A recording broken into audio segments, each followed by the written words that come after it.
Hello दोस्तों, मैं Satyendra Kumar civil barrier channel में आप सबका स्वागत करता हूं। आज हम लेसन नंबर 2 सिंपल स्ट्रेस तथा स्ट्रेन के लेक्चर नंबर 8 में यंग मापांक ई और अपरूपण मापांक जी के बीच संबंध relation between young modulus and shear modulus के बीच रिलेशन स्थापित करेंगे। इसके पहले लेक्चर नंबर 7 में कल हमने यंग मॉडुलस, दृढ़ता मापांक और आयतन मापांक के बारे में जाना था। आज हम उसके यंग मॉडुलस, अपरूपण मापांक जी, शियर मॉडुलस के बीच संबंध के बारे में जानेंगे। तो चालू करते हैं। माना एक घन है जिसकी सामने की सतह ABCD है। एक क्यूबिक लिए हैं हमने, एक क्यूबिक लिया है। क्यूबिक में कई सतह होती हैं, मगर हम सामने वाली सतह लिए हैं क्योंकि सामने वाली सतह को दर्शाया गया है। जब एक सतह का निकाल लेंगे तो सभी सतह का आ जाएगा, तो हम सामने वाली सतह लेते हैं जिसकी सतह कौन है? ABCD है, जिसकी सतह ABCD है। इस पर अपरूपण बल शियर फोर्स टाउ लगाया गया है। जो सामने वाली सतह है ABCD, उस पे अपरूपण बल शियर फोर्स लगाया गया है। पहले हमने कहा है, सबसे पहले एक घन लिया, ठीक है। घन में तो कई सतह होती है, मगर सामने वाली सतह को हम एज्यूम कर रहे हैं, यानी ले रहे हैं। उस सामने की सतह का ABCD नामकरण किया। फिर है इस सतह पर अपरूपण बल शियर फोर्स टाउ लगाया। फिर इस सतह का आकार, जब शियर फोर्स लगाएंगे, पहले ये देखिए जो ब्लैक वाला है, ये ब्लैक वाला इस तरह की उसकी सरफेस थी, सतह थी, मगर जब इस पे शियर फोर्स लगाया गया, शियर फोर्स टाउ जब लगाया गया, तो इसकी सतह किस तरह हो गई? इसकी सतह A' B' और C और D हो गई। मतलब A यहाँ आ गया और B पे चला गया, C उसी दर पे है और D उसी दर पे। इस सतह का आकार A' B' और C D हो जाएगा। विकर्ण AD, कौन? विकर्ण A और D, विकर्ण A और D में संपीड़न होगा तथा विकर्ण BC में वृद्धि होगी। B और C यहाँ थे, B और C यहाँ पहुंच आए, ठीक है। तो विकर्ण B और C में वृद्धि होगी। तो इस प्रकार हमने एक बार रिवीजन फिर से कर देते हैं। हमने सबसे पहले यंग मॉडुलस और शियर मॉडुलस के बीच संबंध स्थापित कर रहे हैं। इसके लिए हम क्या कर रहे हैं? इसके लिए हम सबसे पहले एक घन ले रहे हैं। घन की सामने वाली सतह ABCD ले रहे हैं। इस सतह पर अपरूपण बल शियर फोर्स टाउ लगाया। फिर जब टाउ बल लगाया तो पहले ABCD था, ABCD उसका सरफेस सतह था, मगर जब टाउ बल लगाने पर A' B' C और D हो गया, ठीक है। A और D जो ये विकर्ण है, इसमें संपीड़न होगा तथा B और C तथा BC में वृद्धि। जब हमने जाना कि जब हम शियर फोर्स लगाए थे तो BC में वृद्धि हो रही थी, विकर्ण BC में वृद्धि हो रहा था और AD में कमी हो रही थी, यानी संपीड़न होता है। तो अब हम अनुदैर्ध्य विकृति की परिभाषा के अनुसार निकालते हैं कि अनुदैर्ध्य विकृति के परिभाषा के अनुसार क्या होता है। तो BC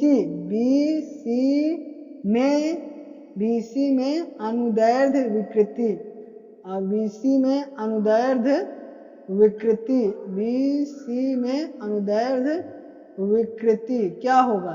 विकृति को एप्सिलॉन से प्रदर्शित करते हैं।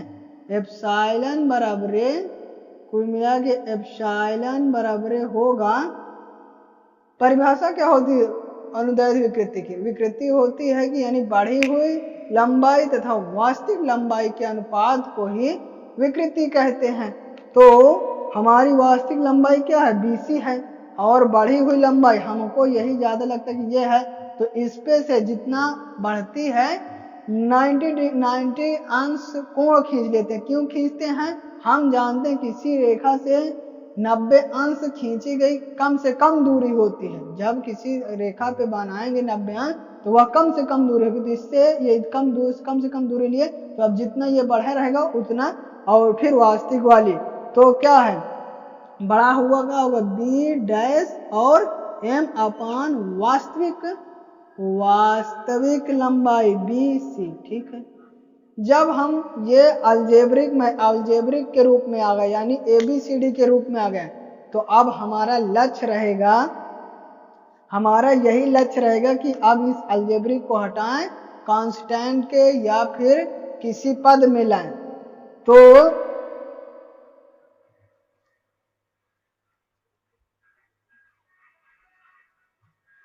अब ये अल्जेब्रिक के रूप में आ गए, तो इसको हम हटाते हैं, बी डैश एम और BC को हटाने की कोशिश करते हैं। तो इसको हटाने के लिए सबसे पहले बी डैश एम हटाते हैं, तो इसका हटाने के लिए त्रिभुज बी डैश एम लेते हैं। ठीक है, इसमें हम cos 45 अंश लेते हैं, cos 45 अंश बराबर आधार बटे कर्ण, तो ये ये 90 अंश है, तो इसके सामने वाला क्या होगा थीटा होगा, तो आधार क्या होगा बी डैश एम और कर्ण क्या होगा सबसे लंबी वाली भुजा कर्ण होगी तो बी डैश एम। ठीक है, यहाँ तक तो उम्मीद है समझ में आया होगा cos 45 अंश क्यों लेते हैं, और ये यहाँ थीटा होगा, ये वाला भी थीटा बराबर होगा, क्योंकि यहाँ 90 अंश है, 90 अंश के बाद ये 45 होगा, ये 45 होगा, क्यों होगी क्योंकि त्रिभुज के तीन अंतःकोणों का योग 180 होता है। ठीक है, तो हमने हमारा लक्ष्य था बी डैश एम हटाना और BC को हटाना, तो एक ट्राई कर रहे हैं, इसके हटाने के लिए हमने बी डैश एम और BB cos 45 अंश लिया। ठीक है, cos 45 का मान 1/√2 बी डैश एम अपान बी और बी डैश और हटाते हैं का बी डैश एम बराबर बी और बी डैश और √2। हमारा तो एक लक्ष्य आ गए कि हम बी डैश एम हटा लिए, इसको समीकरण 1 मान लो। चलो समीकरण 1 हमने मान लिया, अब हमारा लक्ष्य है BC को हटाना। BC को हटाने के लिए सबसे पहले हम क्या करेंगे, BC को हटाने के लिए B और C हटाना है, तो इसके लिए ये वाला त्रिभुज ब्लैक वाला लेते हैं, त्रिभुज BCD में साइन लगा देते हैं, साइन 45 अंश बराबर साइन 45 आधार बटे कर्ण, साइन 45 आधार बटे कर्ण क्या है BC। अब लगता है हम लक्ष्य पे आ गए हैं, क्योंकि हमारा BC है, BC इसमें मिल गया है, तो BC साइन 45 अंश का मान 1/√2 और BD अपान BC और BC बराबर √2 और BD। ये क्या हम तो दोनों निकाल लिए, हम BB डैश को भी निकाल लिया और BC का निकाल लिया। अब इसके स्थान पे इसको समीकरण 1 यहाँ मान लेते हैं। ठीक है, समीकरण AB समीकरण इसको हम लिख देते हैं एक तरफ। चलो इसको लिखते हैं पहले यहाँ,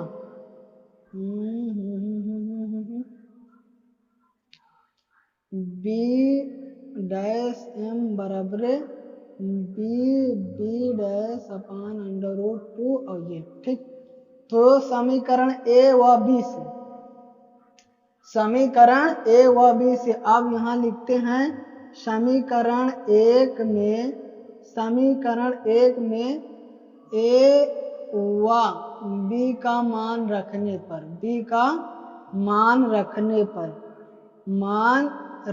पर तो शुरू से हम आपको एक बार फिर दोहरा देते हैं। सबसे पहले हम BC में अनुदैर्ध्य विकृति निकाल रहे हैं। BC में अनुदैर्ध्य विकृति B डैश एम अपान BC आया है। क्यों आया है, इस पे हमने जो उसकी परिभाषा होती है कि बढ़ी हुई अपान वास्तविक लंबाई, तो B डैश हमको ये लगा कि बी और B dash M, B dash और एम बढ़ी हुई थी और बी सी वास्तविक लंबाई थी। समीकरण 1 हमने मान लिया था। फिर इसको हटाने के लिए हमने ये वाला त्रिभुज लिया, फिर ये वाला त्रिभुज लिया, फिर अब इसका मान रखते हैं। तो एप्सिलॉन बराबर क्या आ गया, एप्सिलॉन बराबर बी, इसके दर पे बी डैम एम, इसका मान ये है और बी सी का मान ये है। चलो बी डैश अपान √2 अपान √BD, कोई दिक्कत। एप्सिलॉन बराबर ये हो जाएगा 1/2 बी डैश अपान BD, ठीक है।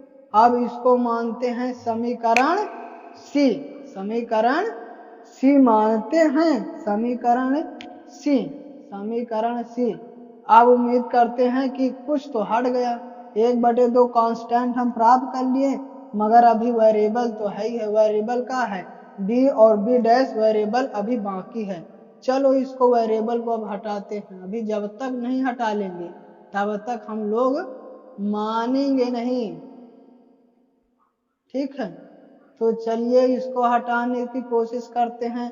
तो एप्सिलॉन बराबर 1/2 बी और बी डैश अपान BD एक तरफ लिख लिए और इसको समीकरण सी मान लेते हैं। अब जब समीकरण सी मान लिए हैं, समीकरण सी मान लिए हैं, तो अब हम इसको tan फाई का मान रखते हैं। तो त्रिभुज बी डैश और डी, सही है, बी डैश डी लेते हैं। इसमें यहाँ से लेते हैं, ये फाई हमने परिभाषा के अनुसार होता है, तो tan फाई ले रहे हैं। tan फाई बराबर क्या होता है, tan बराबर लंब बटे आधार होता है। लंब इसके सामने की भुजा b और b डैश अपान आधार है हमारा BD। ये क्या, ये जो था यही हमको फिर मिल गया, यानी इसको समीकरण डी मान लेते हैं। तो और यहाँ फाई बराबर क्यों मान रहे हैं, फाई यानी कोण बहुत छोटा है, कोण बहुत छोटा है, तो tan को निगलेक्ट कर देते, सिर्फ फाई बराबर बी डैश अपान BD, इसको डी मान लेते हैं, समीकरण डी। तो समीकरण सी व डी से, समीकरण सी तथा डी से, समीकरण सी तथा डी से एप्सिलॉन बराबर 1/2, इसके स्थान में ये है फाई लिख सकते हैं, फाई लिख गए, इसको समीकरण 2 मान लिए, ठीक है। उम्मीद करते हैं आपको यहाँ तक समझ में आ गया। समीकरण 2 तक समझ में आ गया। हमारा लक्ष्य क्या था, BC से अनुदैर्ध्य विकृति निकालने की कोशिश की थी। निकालते पहले हमने उसको हटाया, बी डैश एम को हटाया, फिर BC को हटाया, तो फिर हमें शेयर स्ट्रेस के रूप में मिला, फाई के रूप में। अब ये हो गया हमें विकृति और शेयर स्ट्रेस हो गया, तो एप्सिलॉन बराबर 1/2 फाई, ठीक है। इसको समीकरण 2 मान लिए हैं, अब देखते हैं। अब हम समीकरण 2 तक आ गए हैं, तो अब हुक का नियम निकालते हैं। हुक का नियम, वी नो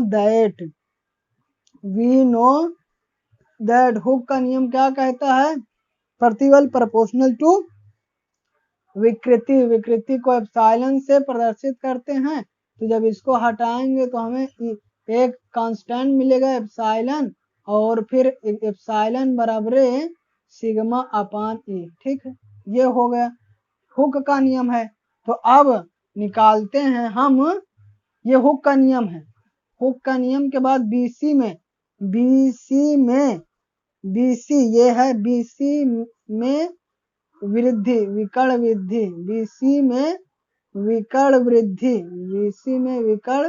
वृद्धि कितनी हुई, वृद्धि हुई है एप्सिलॉन बराबर सिग्मा अपान ए, ठीक। और A और D में विकर्ण कमी, विकर्ण कमी, एप्सिलॉन बराबर म्यू इंटू सिग्मा अपान ई। जब कमी होती है तो म्यू आ जाता है, क्यों आ जाता है अब इसको हम आगे बताएंगे कि जब कमी होती है तो म्यू क्यों आ जाता है और जब वृद्धि होती है तो सिर्फ सिग्मा अपान ई क्यों रहता है। तो कुल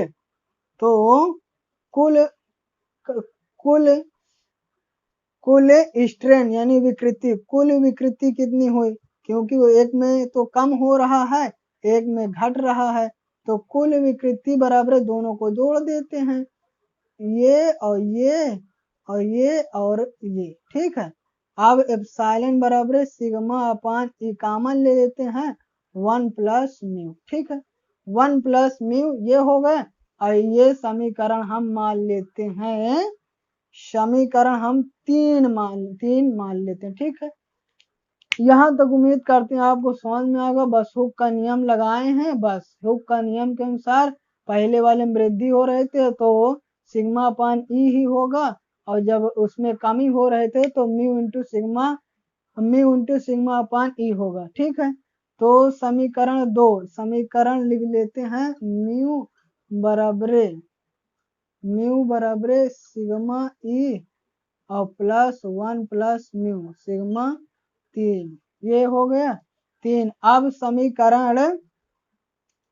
समीकरण 2 तथा 3 से, समीकरण 2 तथा 3 से, 2 तथा 3 से इसके दर पर इसको लिख सकते हैं, इसके दर पर इसको, तो आप इसके दर पे हम इसको लिख सकते हैं 1/2 फाई अपान म्यू अपान ई प्लस 1 प्लस म्यू।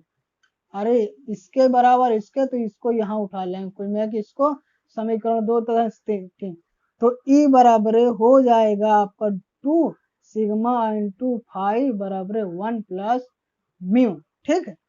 तो ई बराबर परिभाषा जानते हैं, सीआर स्ट्रेस की परिभाषा से सिग्मा अपान ई बराबर 2g प्लस 1 प्लस म्यू, तो ई बराबर 2g प्लस 1 प्लस म्यू हो गया, 1 प्लस म्यू होगा। यही हमें निकालना था यंग मापांक और अपरूपण मापांक जी में संबंध, ई ये आ गया जी ये आ गया, इस प्रकार हमने संबंध निकाले। और यही यह लेक्चर हम समाप्त करते हैं। यदि यह लेक्चर आपको अच्छा लगा हो तो लाइक कर दीजिए, सब्सक्राइब कर दीजिए, दोस्तों में शेयर भी कर दीजिए और बेल आइकन के घंटी को ऑल पे क्लिक कर दीजिए, जिससे कोई भी वीडियो डालें तो हम सबसे पहले आपको पहुंच जाए। Thank you for watching.